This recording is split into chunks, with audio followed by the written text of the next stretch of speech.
Oh my God, there's a fly in this room. So a few weeks ago, someone commented this on one of my videos.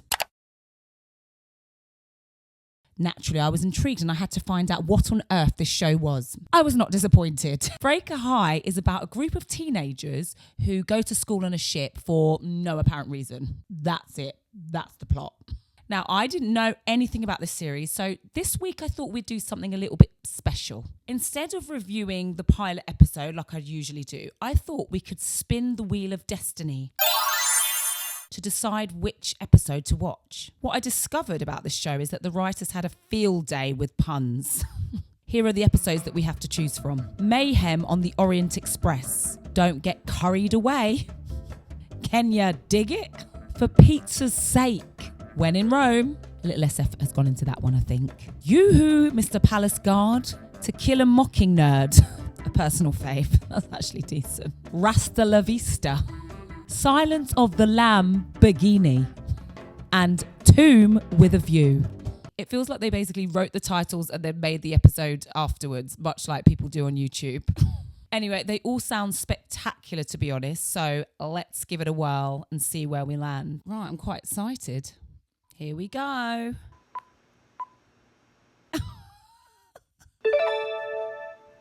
There you have it. Rasta La Vista. Okay, let's just address the elephant in the room. I changed my top. Okay, moving on. The theme song actually slaps. It's to the point, it's succinct, it does what it needs to do. Na na na na na hey hey. Very catchy. Na na na na na hey hey. Okay, so I don't know any of the characters, nor do I know much about the premise of the show. So I'm going in fairly blind. Let's get into it. Right, so the episode starts with a bunch of children sunbathing on a ship. And there's a guy called Jim who's telling them that he's on a fruit diet. He's not overweight, but for some reason his friends seem to want to fat shame him. You're sitting over there all white and scrawny. I'm over here turning my body into a temple. Oh. It's more like the Temple of Doom. Anyway, he's on this diet where he only eats tinned fruit, and they ask him why he's doing this, why he's on a tinned fruit diet, and he's like, oh, this is why. This is my speedo. Oh yeah, wait till the Jamaican honeys get a load of me in this. For some reason, everybody acts like he's about to throw acid in their face. It's a very over-the-top reaction. Jim, as a character, sets a really weird tone where I guess he's the comic relief, and he's going for a Jim Carrey kind of vibe, but it's not really working for me. Anyway, apparently they are in Kingston, Jamaica.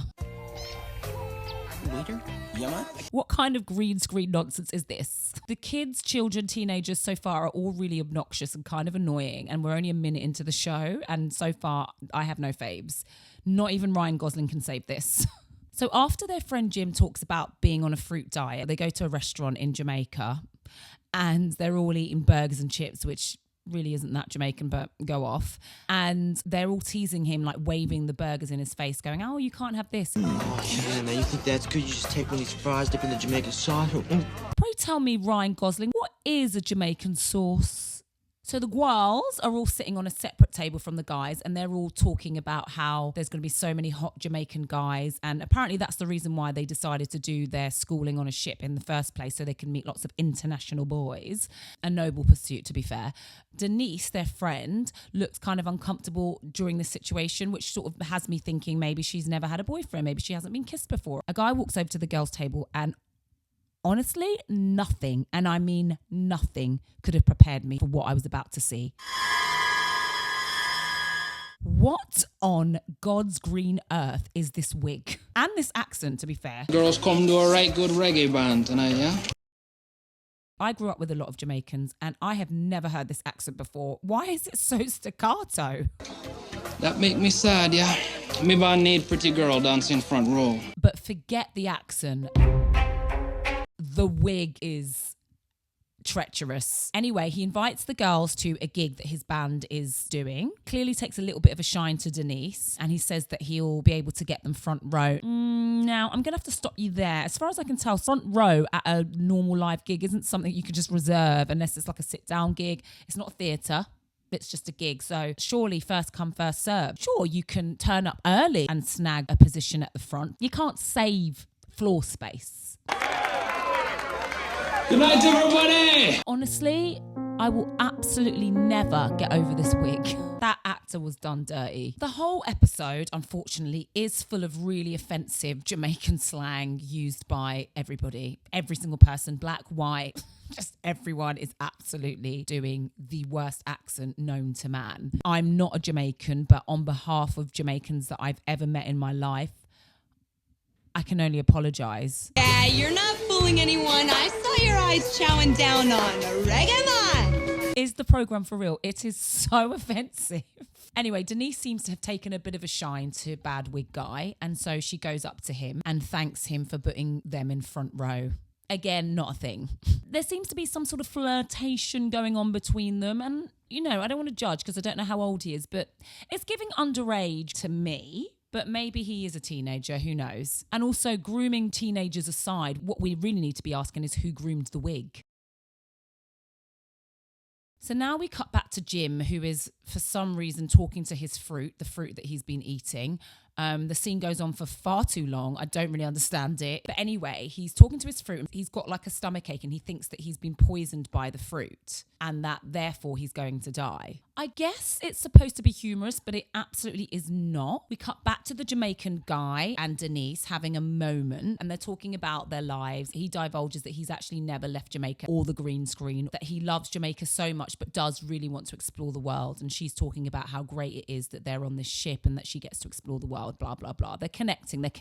Now we move back to Jim's friends. They're like having a go at him for being on this fruit diet, but then they're also fat shaming him at the same time. So make it make sense, everybody. What do you want from him? Anyway, he goes off in a huff and his friends just continue about their day. So Denise is in her bedroom with all her sweet mates and she's telling them that she's planning on bunking off class to go and meet this Jamaican guy for a date, which apparently is very unlike her because she's quite studious and doesn't do things like that. Back to the classroom and Jim is now telling everybody that he's going to die because he's been poisoned. And for some really bizarre reason, the teacher lets him get up and make a whole speech. This speech goes on for a minute. And the teacher's just like, Jim will be Jim. In what school in the universe would a teacher just allow the student in the middle of a class to just do a soliloquy just for no apparent reason? I guess this isn't a normal school. Anyway, because Jim thinks that he's going to die, he decides to do loads of extreme things like parachuting, skydiving, extreme water sports.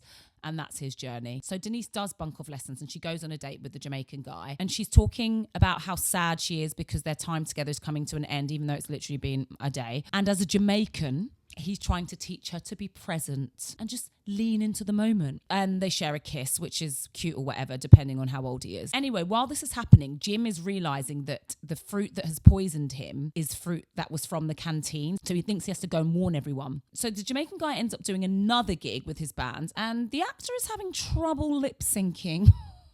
You're on an island and I'm on mine. The ocean between us. Anyway, everyone's having a lovely time and Denise is in the front row, just kind of creepily staring him out, if I'm honest.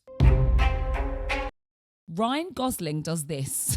I wanna swim.